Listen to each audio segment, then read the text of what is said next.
First up, we have this side marker right here, and got a sheet of our film. Just size it, make sure we're gonna have enough. Awesome.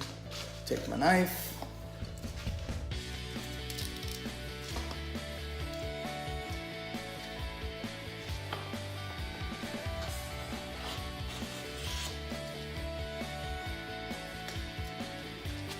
Doesn't have to be super pretty because it's all gonna get cut down anyway.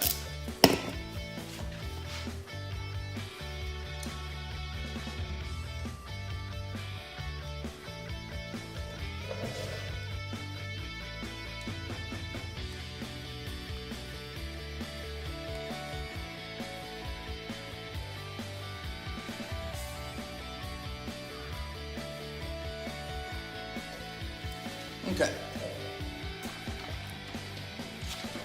So, if you can't tell, the light's kind of recessed into the panel a little bit right here, so it's going to be a little bit of a tricky situation, but we'll just use our squeegee and get everything in there nice and even.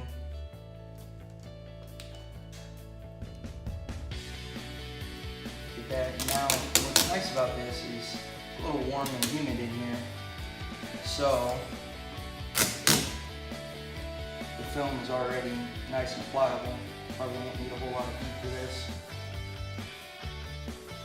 But what I plan on doing is getting everything worked in. Just with my hands.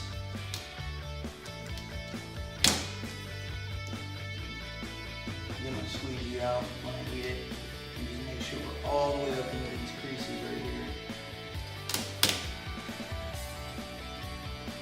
And that way we can tuck it behind. Like I said, these side markers are usually pretty quick, just a couple of minutes a piece. So I'll start with those before we head in there.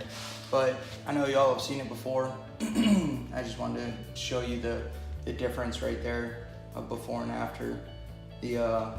How much it's going to darken that up and really make it look sinister.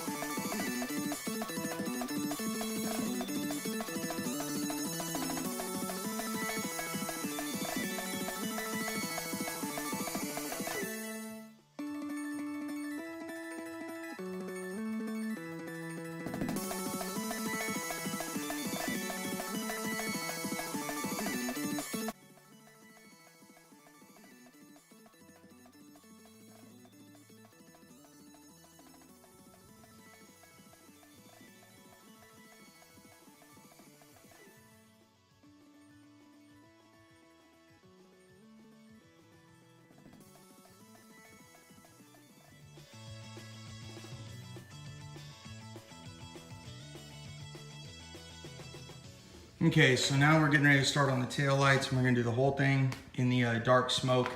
I think you can see these swirls and everything else from improper washing and everything else. But the great thing about this tint film from Luxe Auto Concepts is the fact that it's going to form into that, and we're not gonna see all those swirls and everything, so it'll be real nice.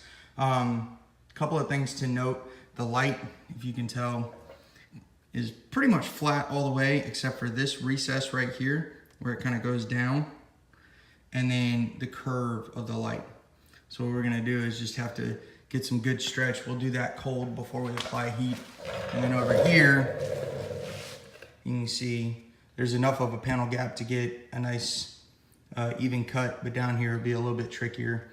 So just taking our time and being careful is going to be key. All right, let's get this bad boy tinted. Okay, so moving forward, we're just gonna make sure we have the right size vinyl cut out and go ahead and get the initial tack down, a little bit of stretch, lock that top edge down, and just keep working it around. You're gonna see that heat really isn't applied until absolutely necessary. Even in that small recessed area, I don't want to heat it and then work it into that area. I wanted to make sure that we did all of this the cold pre-stretch way of doing it. And I noticed some micro bubbles and everything, so going back around with a couple of relief cuts now just to make the material a little bit more pliable or a little easier to work with. And then pulling triangles, a great glassing technique, great, car wrapping technique, and it's called glassing it out.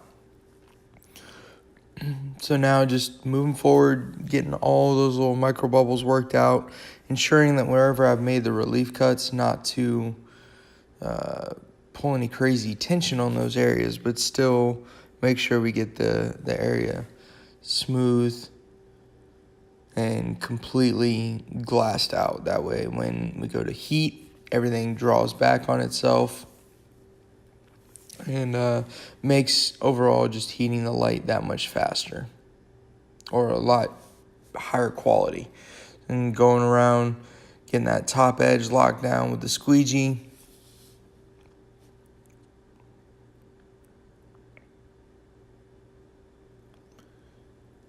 And working around all the edges.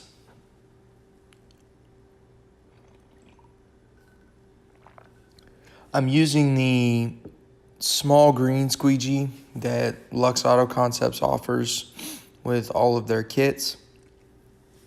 And it's mainly because it's so pliable and it's a very soft squeegee, so it can get into all these areas and really conform to the panel.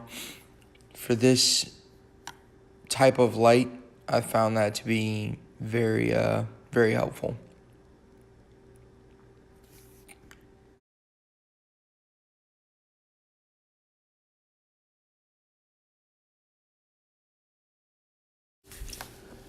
Okay, so cutting this bottom edge down here along the bottom of the light, it can get a little tricky, especially with a light gray metallic paint like this Camaro had, because you can almost lose the body line, the panel gap that's there if you can see the reflection from the light. So just make sure you're really taking your time, being very, very careful. And that's obviously with every job. But what I'm saying is sometimes you can float your knife in that panel gap and not really have to worry about it. But if you're unable to do that due to fitment or whatever the case may be, just really mind your blade and pay close attention to what's going on with it.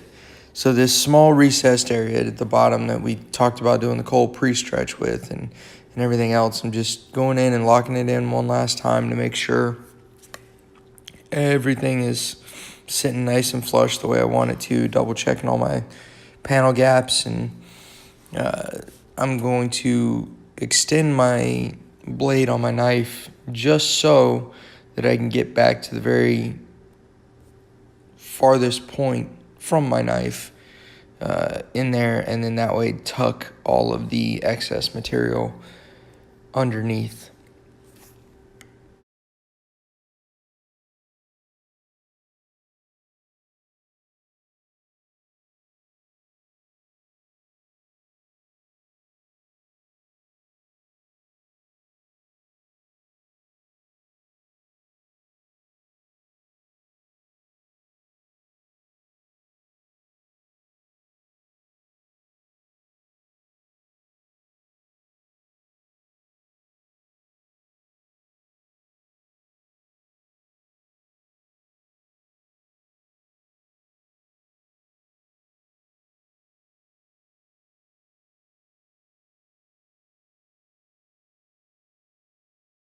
Quick, this headlight and how the panel or the light is recessed underneath the front part of the clip on the side. I mean, there's probably, well, you can see this really well, but anywhere from 1/2 inch up here all the way down to 3 inches over here. So working the vinyl down into those recessed areas was kind of difficult. I'll show you a picture of the squeegee from Luxe Auto Concepts that I cut to be able to work the vinyl back up into this area. But other than that, kind of a straight through process. What I would suggest is peeling back a corner of your vinyl, working it up in there, and then working along this top edge, getting this laid down and working down, simply because the vinyl is going to want to stick to this part of the bumper right here, and being able to lift it, having this tacked down and then squeegee down into those areas and working this corner right here was a lot easier. I kind of learned that through the process, but then just working this edge, cutting here. Now you do have a good good bit of room right here to cut, but still being careful as always to not cut the car. If you cut the customer's car or you cut your own car, you have to deal with the fallout and repercussions, but otherwise I think it came out really well. So all right, boys and girls, so we're done with the 2015 Camaro. All in all, great little experiment. This is the first time I've done a Camaro's headlights, taillights, and side markers. Side markers are always, in my opinion, going to be the easiest thing to do. But the headlights and the taillights were definitely a bit tricky. So I'm sorry I didn't get the footage of the headlight install itself, but it's pretty straightforward. It's nothing crazy. Like I said, just what we talked about before, being mindful of those little recessed areas. Other than that, the customer's on his way. So I'm super excited, and I think it looks really awesome. So I'll go ahead and show you some shots around the car. Make sure you let me know what you think down in the comments section. Like the video if you enjoyed it, and if you want to see more headlight and taillight installs, let me know. Tint installs. I've got something coming towards the end of May. I'm super excited about. I can't wait for y'all to see it. But yeah, let me know. Take care and make sure you smile more.